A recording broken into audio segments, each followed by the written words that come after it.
तो गाइस आज की इस वीडियो में हम अपनी स्ट्रेटजी ज़रूर आपके पास शेयर करेंगे। पूरी वीडियो को देखिएगा। और यहाँ तो अभी कर रही थी मैं अपनी रिवीजन स्पीड को थोड़ा सा तेज़ रख दिया है, क्योंकि 4.9 की स्पीड में ये चल रहा है। ठीक है, इतना कस के मैं तो रिवीजन नहीं कर पाती भाई। तो इतना कस के अगर कोई रिवीजन कर पाता है तो नीचे ज़रूर कमेंट कीजिएगा। बट आज मैं रिवीजन के साथ में आपको बताऊंगी कि क्या हमारी स्ट्रेटजी रहती है, क्या मैं शेड्यूल बनाती हूँ। अगर आप किसी भी फॉर्म को फिल करते हो तो उसके लिए आपको योजना ज़रूर बनानी चाहिए, जो कि मैंने बना कर रखा है। लेकिन आज सोचा मैंने आप सभी लोगों के पास ज़रूर शेयर कर देती हूँ। तो बाद में अभी बता ही रही थी, तो यही सोच रही थी कि पढ़ते पढ़ते कुछ दिमाग में चल रहा था तो आपके पास ज़रूर शेयर कर देती हूँ।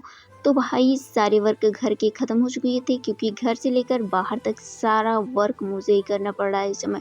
तो मेरी तो हालत पंचर हो जाती है भाई काम करते करते। तो देख सकते हो कि पढ़ाई कर रही थी। तो गाइस आज की इस वीडियो में हम ये जानेंगे कि बहुत सारे बच्चे बहुत सारे फॉर्म को फिल करते हैं, तो इनके लिए क्या रणनीति होनी चाहिए। शुरुआत तो वो अच्छे से ही नहीं करते। पहले बात तो ये है कि जब फॉर्म को फिल करते हो आप, तो उसके बाद आपको योजना बना लेनी चाहिए। हर एक चीज़ के लिए योजनाएं होनी चाहिए, ज़रूरी है। अगर आप पढ़ाई करते हो या कोई भी स्ट्रेटजी अपनाते हो तो इसके लिए आपको रणनीति बनानी ही चाहिए, चाहे वो कैसा भी फॉर्म हो। तो बात कर लेते हैं हम कि शुरुआत आपकी अच्छी नहीं होती है। इस पे हम डाउट बहुत सारे बच्चों का ये था कि इनकी शुरुआत कैसे करें। तो अगर आप न्यू स्टूडेंट हैं या 12वीं पास या ग्रेजुएशन पास या कोई दूसरे की डिग्री लिए हैं और आपको पता नहीं है कि कैसे प्लान बनाएं, तो क्या प्लान के लिए क्या क्वेश्चन होते हैं, तो उसके आंसर खुद आपको ढूंढना है। देन मैं आपको आंसर बताऊंगी, उसके क्वेश्चन बताऊंगी, देन उसके बाद उसके आंसर भी बताऊंगी। ठीक है, तो पूरे वीडियो को वॉच कीजिएगा। तो पहले बात कर लेते हैं हम कि सबसे पहले आप तो फॉर्म को बहुत सारे बच्चे ऐसे फिल कर देते हैं, बट उसके लिए प्लान बहुत ज़्यादा ज़रूरी हो जाता है, जो कि हर एक टॉपर्स अपनाता है और बहुत सारे सर हैं जो बताते हैं आपको। लेकिन यहाँ पर मैं केवल ये बात करूँगी, सभी लोगों के जो डाउट होते हैं उसको मैंने मिक्स किया और इसमें मैं आपको बताऊँगी। तो पॉइंट वाइज बताऊँगी, लगभग 6 पॉइंट जो कि बहुत ज़्यादा ज़रूरी है अगर आप कोई भी फॉर्म को फिल कर रहे हो। तो आइए देखते हैं कि फर्स्ट पॉइंट हमारा क्या है। तो फर्स्ट पॉइंट है कि सबसे पहले सिलेबस को समझो। ठीक है, सबसे पहले आप सिलेबस को ही समझिए, या फिर वो चाहे वो यूपीएससी हो या फिर यूपीपीसीएस या फिर एसएससी का कोई भी फॉर्म हो।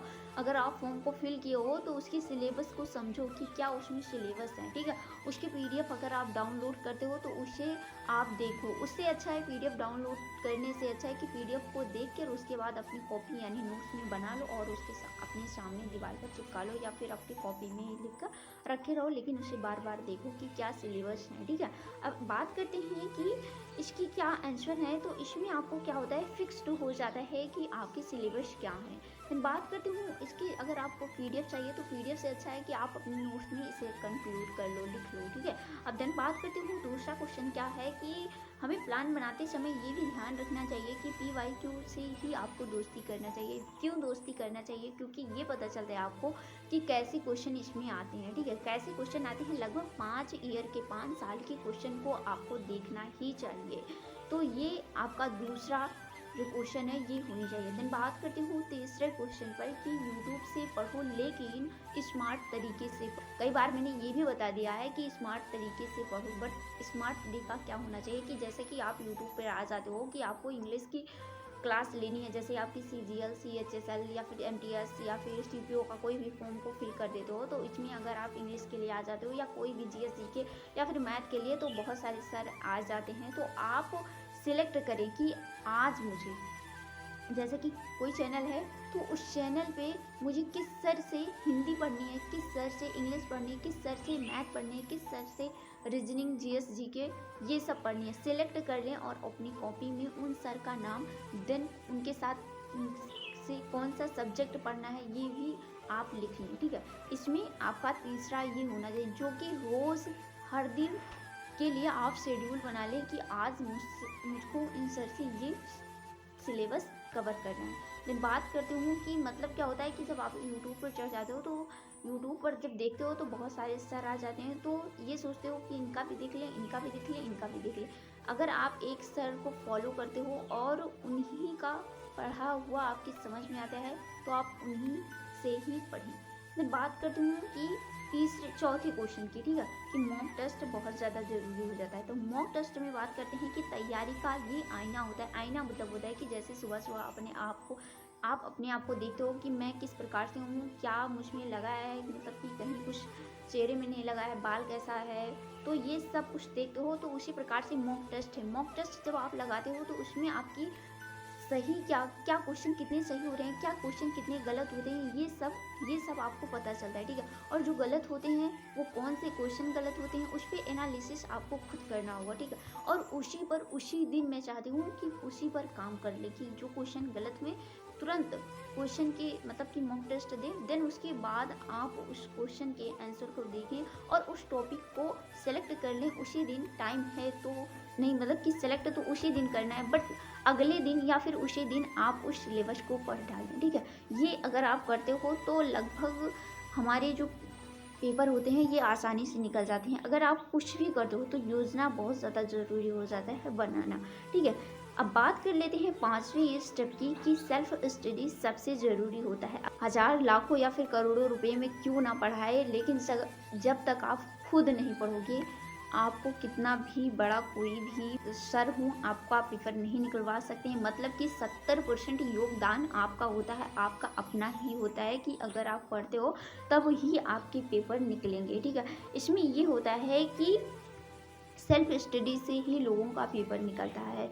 अब बहुत सारे ऐसे बच्चे हैं ना कि यूट्यूब से ही देखकर उनका पेपर निकला है। वो केवल अपने टाइम टेबल को, जो उन्हें ज़रूरी है उसी चीज़ को वो पकड़ते हैं और उसी पर वो काम करते हैं, ठीक है।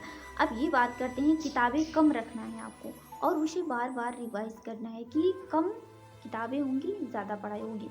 अब बात करते हैं छठवें स्टेप की, एक सिंपल लेकिन पावरफुल प्लान बनाओ। जैसे कि बात करती हूँ इसके आंसर की, इसके आंसर क्या हो सकते हैं, तो हर दिन एक या फिर दो सब्जेक्ट को पढ़ना है आपको। जैसे कि 2-2 घंटे देना है। जैसे कि एक सब्जेक्ट आप लिए मैथ या फिर रीजनिंग, या फिर अगर आप यूपीपीसीएस की तैयारी कर रहे हैं तो उसी हिसाब से आप अपने सिलेबस को उठाएं और 2-2 घंटा दें। अगर आप 2 सिलेबस को उठाते हो तो बहुत अच्छा है, उसे पढ़ें। फिर उसी दिन कुछ पीवाईक्यू क्वेश्चन देखें। जैसे कि 2 सब्जेक्ट पढ़ना है 2-2 घंटे, तो 4 घंटे ये हुए।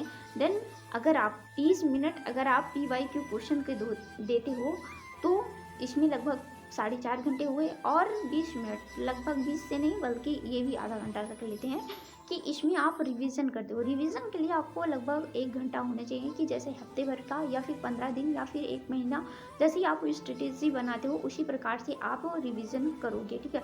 आप हमारे बताने पे नहीं, बल्कि आप अपना खुद प्लान बनाओ कि कितने दिन के बाद मुझे रिवीजन करना है, कितने दिन कौन से या फिर कितने क्वेश्चन पीवाईक्यू क्वेश्चन को देखना है। ये सब आपको खुद प्लान बनाना होगा, क्योंकि मैंने क्वेश्चन बताया कि क्या क्या ज़रूरी है। बहुत सारे बच्चों को पता ही नहीं होता है, केवल उन्हें पता होता है कि, लेकिन सबसे ज़्यादा ज़रूरी है कि आप सिलेबस को देखें। जो कि सिलेबस अगर आपको देखना है यूपीएससी एंड यूपीपीसीएस के लिए, तो इसी चैनल पे आपको मिल जाएगा, जो कि बहुत सारे बच्चों का योगदान रहा और बहुत अच्छे कमेंट आए कि इस तरह के जो क्वेश्चन हैं हमारे थे, उनके आंसर मुझे नहीं मिले जो कि मैंने बताया उनको, ठीक है। अब बात कर लेती हूँ, उसी में है कि हर संडे को लगभग भाई आपको टेस्ट देना ही चाहिए। अगर संडे नहीं हो सकता है तो ट्यूसडे, फ्राइडे या सैटरडे किसी भी आप दिन मतलब कि टेस्ट दे सकते हो, ये ज़रूरी हो जाता है। अब बात कर लेती हूँ कि जो ये क्वेश्चन होते हैं ये ख़त्म होते हैं, लेकिन टॉपर से की क्या रणनीति होती है इसको भी मैंने यहाँ पर साथ में लिख कर लाया है, ठीक है। तो ये सुन लो, कुछ टॉपिक हैं जो मैं आपको बताती हूँ कि जो टॉपर्स होते हैं उनकी स्ट्रेटेजी क्या होती है। तो इनकी स्ट्रेटेजी ये होती है कि वे सिलेबस को एंड पीवाईक्यू क्वेश्चन से कभी बाहर नहीं जाते, कभी ना कभी जाते हैं बट ज़्यादा नहीं जाते हैं, ठीक है। अब बात करते हैं दूसरे पॉइंट की, कम रिसोर्स ज़्यादा रिवीजन। जैसा कि मैंने पहले आपको बता दिया है कि अगर आप कम किताबें रखते हैं तो ज़्यादा बार रिवाइज हो जाएंगे। अब बात कर लेते हैं, हर हफ्ते आपको टेस्ट एंड रिवीजन करना है। आपको ये फिक्स कर लेना है कि आपको इतने दिन के बाद रिवीजन एंड मॉक टेस्ट ज़रूर देना है। अब बात कर लेते हैं कि डिस्ट्रैक्शन क्या होता है। डिस्ट्रैक्शन से आप दूरी बनाए रखें। जैसे ज़्यादातर तो ऑफ ऑनलाइन, जैसे कि व्हाट्सअप, इंस्टाग्राम, फेसबुक, यूट्यूब, इन सब से आप दूरी बनाए रहें। याद रखिए, स्ट्रेटजी एंड कंसिस्टेंसी का ही सबसे बड़ा फ़र्क होता है। आप किसी भी आप किसी से कम नहीं हैं। तो शुरुआत करने का ज़रिया यही है, यहीं से शुरुआत कीजिए। ये वीडियो उसी शुरुआत का हिस्सा है, ठीक है? ये वीडियो उसी शुरुआत का हिस्सा है। अगर आपको ये वीडियो हेल्पफुल लगा हो तो इसके आगे कमेंट ज़रूर कीजिएगा कि आपके क्या डाउट हैं, और ये भी कमेंट कीजिएगा कि इसके आगे आपको कौन सी वीडियोस चाहिए, ठीक है? अगर आपको ये जो मैंने बातें बताई हैं इसको अगर आप पीडीएफ के फॉर्म में चाहते हैं तो टेलीग्राम को ज़रूर ज्वाइन कीजिएगा। टेलीग्राम का लिंक वीडियो के डिस्क्रिप्शन में मिल जाएगा। और बात करती हूँ कि कुछ बहुत सारे क्वेश्चन हैं कि एसएससी के लिए कौन सी बुक आपको चाहिए, तो इसके लिए मैं आपको बुक के नाम ज़रूर बताऊंगी अगले वीडियो में। और कोई भी और भी डाउट है तो नीचे कमेंट कर सकते हैं। सो बुक का लिंक भी नीचे रख देती हूँ, वहाँ से बहुत सारे बच्चे परचेज करते हैं। आप भी परचेज करना चाहते हैं तो परचेज कर ले। एंड बुक को भी देख सकते हैं, कितना प्राइस है ये भी देख सकते हैं। सो अब वीडियो को मैं यहाँ पर एंड करती हूँ। लास्ट में मैं आपसे ये कहूँगी कि इसी तरह की वीडियो के साथ मैं आपसे मिलती हूँ नेक्स्ट वीडियो में। तब तक के लिए bye bye, tata, take care.